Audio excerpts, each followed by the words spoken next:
এক মাদ্রাসায় এরকম খাদেম ছিল, তো খাদেমের সাথে বাচ্চারা খুব দুষ্টামি করত, ডাকতো গরু, পড়ার সময় গরু ডাকতো।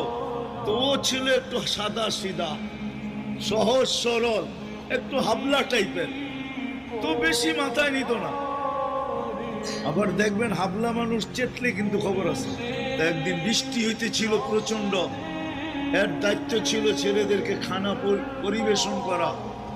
তো খানার সময় গেছে, খানা নিয়ে আসে না, তো ছেলেরা চিৎকার দিতেছে গরু কই গেল। একটু পরে দেখতেছে খানা নিয়ে আসতেছে, তো সবাই চিৎকার দিয়ে বলতেছে ওই গরু এত দেরি করলি কেন। বাস সরল সহজ তো লেগে গেছে মাথায়। মোতামিম সাহেবের কাছে যা বলতেছে চাকরি করব না। কেন? বাড়ি মাদ্রাসায় যেটি পালেন এটি সব দেয়া দাও, সবসময় গরু বলে শোয়া গেছি, আজকেও গরু বলতেছি।